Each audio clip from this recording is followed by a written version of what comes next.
budaya positif di sekolah. Nah, ibu-ibu, dalam menerapkan budaya positif tentunya kita harus tahu dulu sebenarnya apa yang dimaksud dengan budaya positif itu. Nah, di sini kita sama-sama memahami bahwa budaya merupakan perwujudan dari nilai-nilai kebajikan yang menjadi keyakinan dan pada akhirnya menjadi karakter atau ciri khas dari komunitas. Jadi budaya positif itu perwujudan dari nilai-nilai kebajikan yang kita yakini sehingga dia menjadi karakter dan menjadi ciri khas dari sekolah kita. Nah, lalu bagaimana ibu untuk menerapkan budaya positif di sekolah? Ada beberapa cara yang bisa kita lakukan untuk menerapkan budaya positif di sekolah. Nah, cara-cara di sini akan dibahas pada konsep utama pada modul budaya positif. Yang pertama ada perubahan paradigma, disiplin positif serta nilai kebajikan universal. Lalu ada motivasi perilaku manusia, lalu posisi kontrol dan restitusi, ada keyakinan kelas, kebutuhan dasar manusia serta segitiga restitusi. Nah, di sini adalah konsep yang bisa kita jalankan untuk menumbuhkan budaya positif yang ada di sekolah kita. Sebelum kita masuk ke konsep, ke materi ibu, saya ingin mengajak ibu-ibu buat ice breaking. Saya ajarkan dulu ya Bu ya. Namanya tepuk wow. Ketika saya ngomong tepuk wow, kasih W, kasih O,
goyang dari Ki Hajar Dewantara.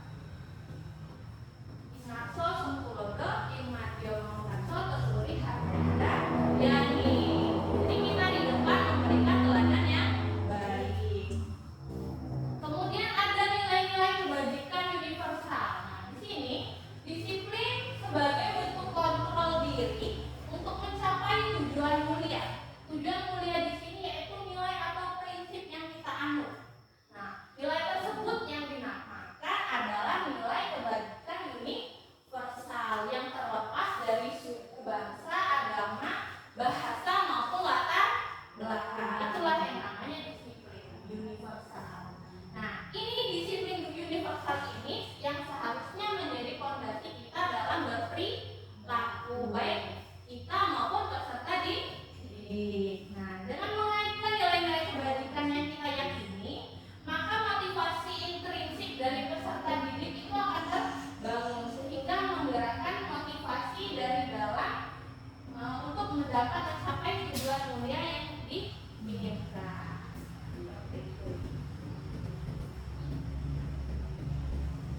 Lanjut, kita ke motivasi perilaku manusia. Jadi setiap manusia untuk melakukan sesuatu itu pasti ada tujuan, ya enggak ibu-ibu?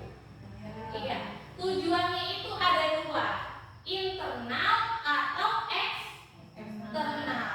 Kalau eksternal itu faktornya dari luar. Kalau internal dari dalam. Nah, marilah kita bersama-sama untuk memahami apa yang dimaksud dengan motivasi perilaku dari eksternal. Nah, ketika kita melakukan sesuatu yang faktornya dari luar, itu biasanya kita untuk menghindari ketidaknyamanan atau hukuman. Iya enggak? Iya. Jadi untuk menghindari ketidaknyamanan atau hukuman ini adalah faktor eksternal. Jadi motivasi yang tumbuh itu karena saya takut dihukum, karena saya takut ditegur oleh atasan saya, karena murid saya takut dihukum oleh gurunya, karena murid saya takut akan didisiplinkan. Itu adalah motivasi dari eksternal. Kemudian yang kedua, motivasi dari eksternal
sehingga mereka bisa kembali pada kelompoknya dengan karakter yang lebih kuat. Jadi restitusi ini merupakan proses kolaborasi yang mengajarkan murid itu untuk mencari solusi dari permasalahan mereka, sehingga murid itu berpikir tentang seperti apa sih saya ini mau menjadi seorang yang seperti apa, mau yang bagaimana, lalu saya seharusnya bagaimana bagaimana saya harus memperlakukan kawan saya dengan baik. Itu adalah pendekatan restitusi. Jadi kita tidak memaksa murid. Jadi murid itu mencari apa nih yang harus saya lakukan ketika saya membuat kesalahan. Lalu ciri-ciri restitusi apa saja, Ibu? Di sini restitusi itu bukan menebus kesalahan tadi, tapi dia belajar dari kesalahan. Jadi dia mencari solusinya sendiri. Lalu memperbaiki hubungan dengan kawannya. Kemudian tawaran, bukan paksaan. Kalau hukuman kan kita memaksa siswa. Lalu menuntun untuk melihat ke dalam diri siswa itu sendiri, dia mau menjadi orang yang seperti apa. Kemudian mencari kebutuhan dasar. Nah, nanti kita bahas kebutuhan dasar. Setiap manusia itu jadi harus punya 5 kebutuhan dasar. Lalu restitusi ini juga menguatkan anak didik kita, lalu fokusnya pada solusi, bukan mencari siapa yang salah. Lalu mengembalikan anak yang berbuat salah pada ke kelompoknya, sehingga dia tidak malu ketika dia kembali ke kelompok. Di sini bisa kita lihat bahwa hukuman ini sesuatu akan menyakitkan, harus terjadi. Ketika konsekuensi sesuatu harus terjadi, lalu restitusi ini pilihan bagi siswa kita. Hukuman ini akan menyebabkan tidak nyaman untuk murid. Kemudian waktunya juga tidak panjang, penguatannya hanya jangka pendek. Konsekuensi ini tidak nyaman, tapi untuk jangka pendek juga. Kalau restitusi, dia menguatkan murid kita dalam jangka panjang, karena kita membangkitkan nilai-nilai apa yang diyakini oleh anak. Nah, ini bisa kita lihat peraturan adalah apa, kamu harus apa. Nah, itu adalah hukuman yang kita terapkan.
buanglah sampah pada tempatnya.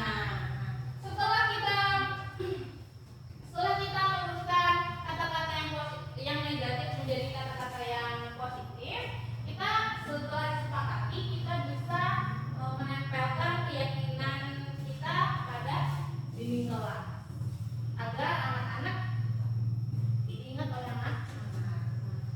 Ini pembentukan keyakinan kelas bersifatnya abstrak daripada peraturan.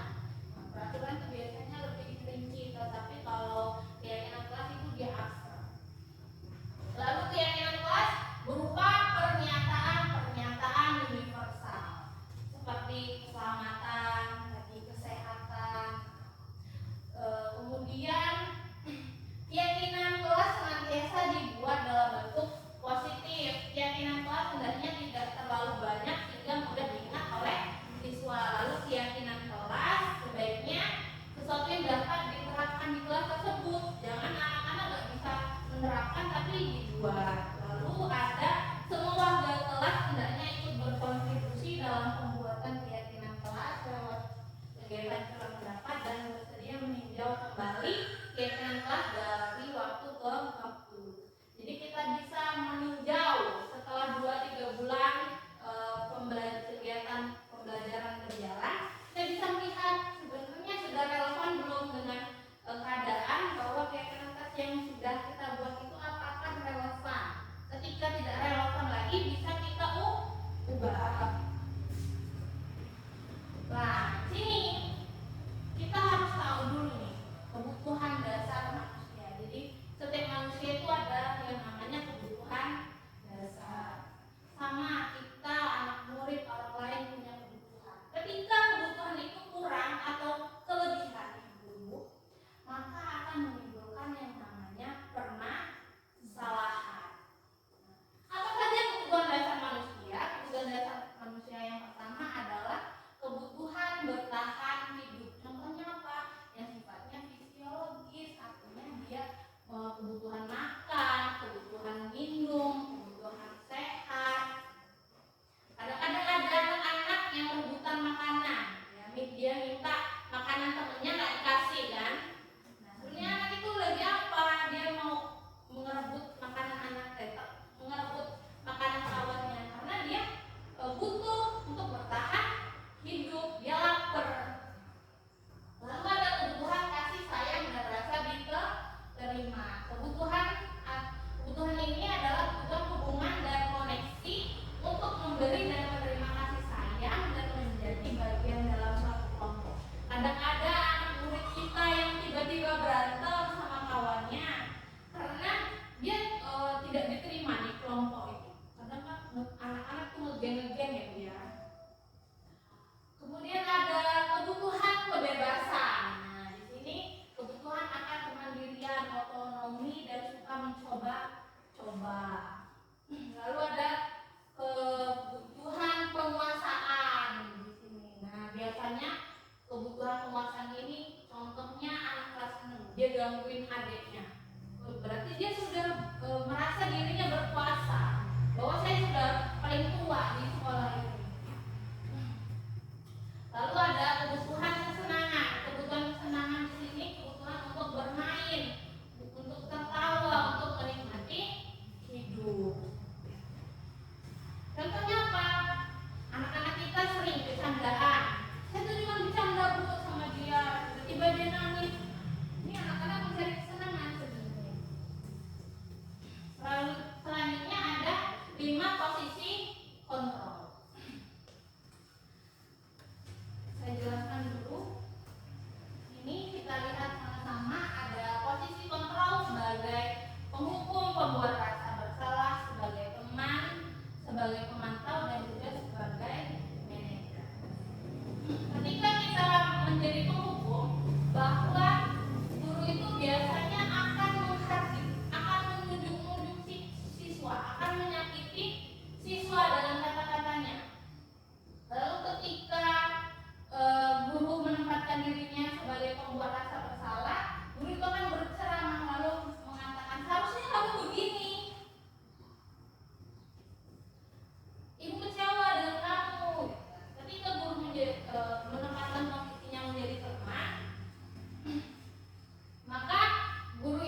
kembali kepada kelompoknya dengan karakter yang lebih kuat. Seperti itu.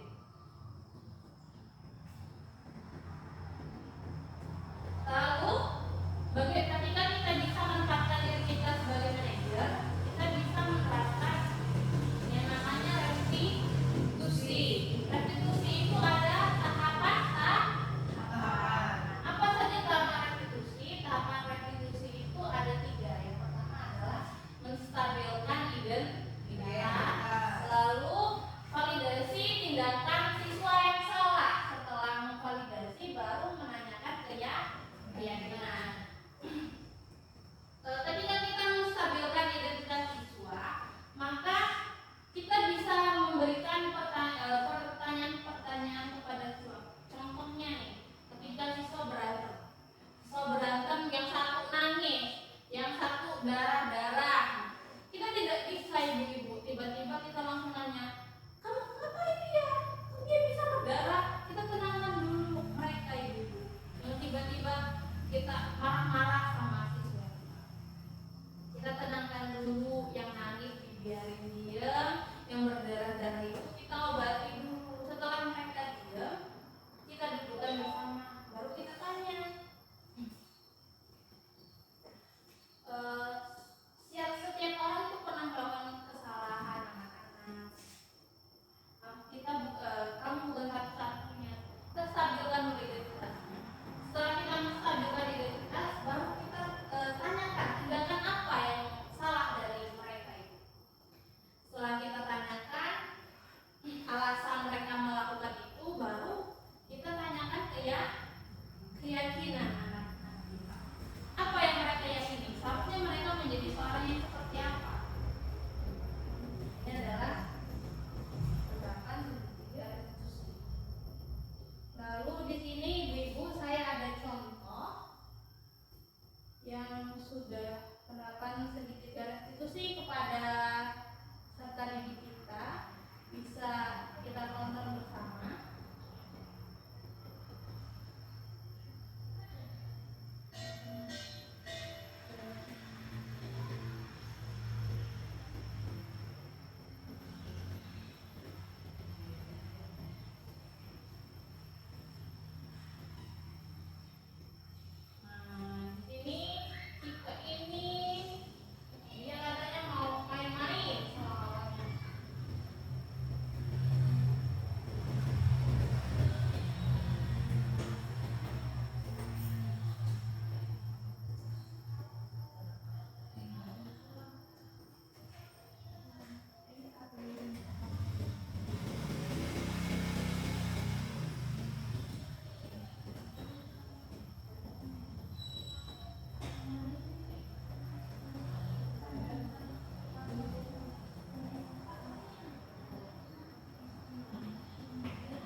jawabannya?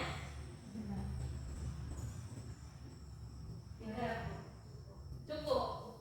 Nah, baiklah Ibu-ibu, kalau dirasa cukup, semoga budaya positif, cara-cara yang sudah saya sampaikan tadi bisa kita terapkan di sekolah sehingga